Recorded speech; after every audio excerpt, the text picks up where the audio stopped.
በመከላከያ ዋር ኮሌጅ በውስብስብ የዓለም አቀፋዊና ቀጠናዊ የደህንነት አውድ ውስጥ የኢትዮጵያን ብሔራዊ ደህንነት ማረጋገጥ በሚል መሪ ሐሳብ አውደ ጥናት ተካሂዷል።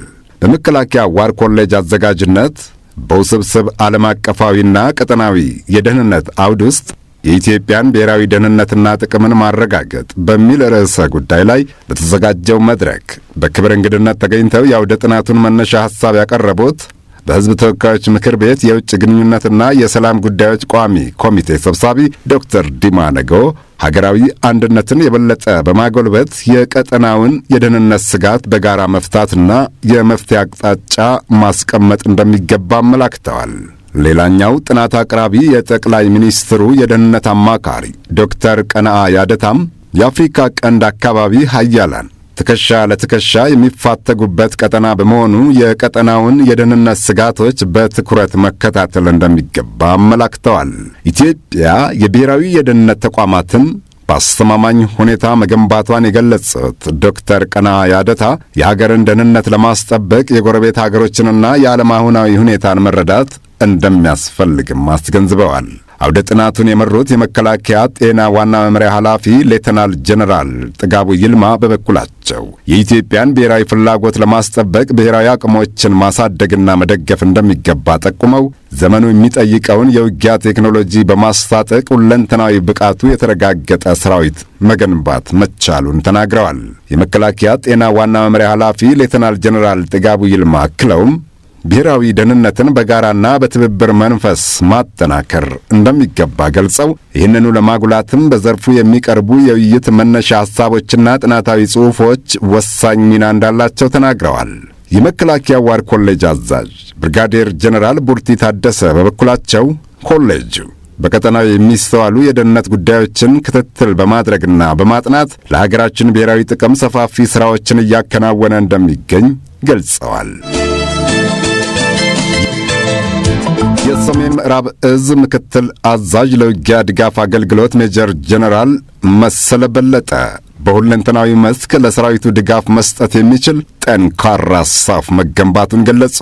ሜጀር ጀነራል መሰለ በለጠ ከሳፍ ከፍተኛ መኮንኖች ጋር በነበራቸው የውይይት መድረክ ላይ የጠቅላይ መምሪያው ድጋፍ ሰጪ ሳፍ የተሰጠውን ተልእኮና ሙያዊ ኃላፊነት በብቃት በመወጣቱ የእዙ ግዳጅ አፈጻጸም ስኬታማ እንዲሆን አድርጓልም ብለዋል።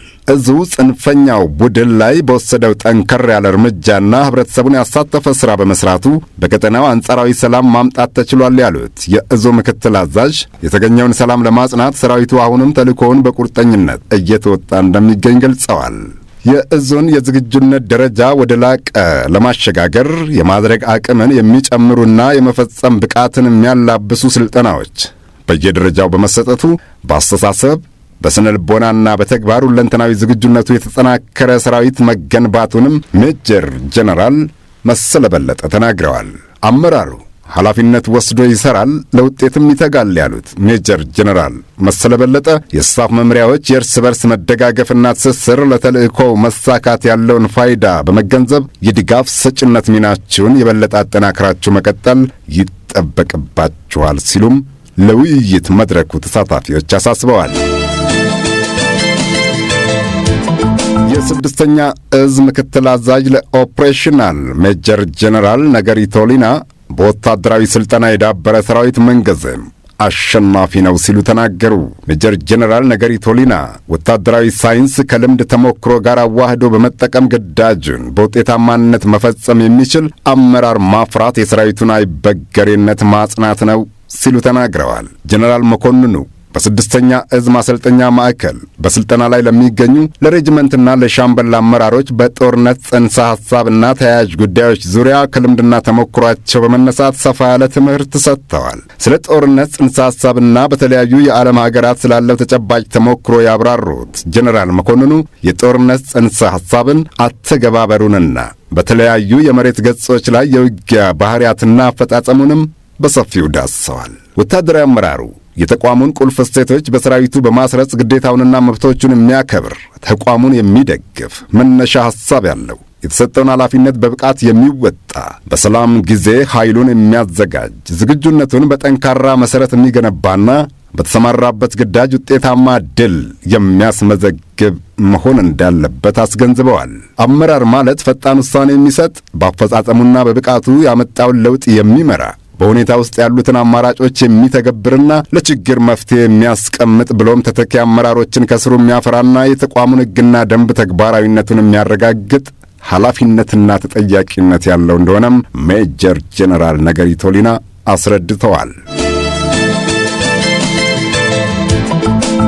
የሰሜን ምዕራብ እዝ ግድግዳው ክፍለ ጦር በሰሜን ጎንደር ዞን ዳባት ወረዳ ከተውጣጡ የሀገር ሽማግሌዎች፣ የሃይማኖት አባቶችና ልዩ ልዩ የህብረተሰብ ክፍሎች ጋር በወቅታዊ ሁኔታ ላይ ያተኮረ ውይይት አድርጓል።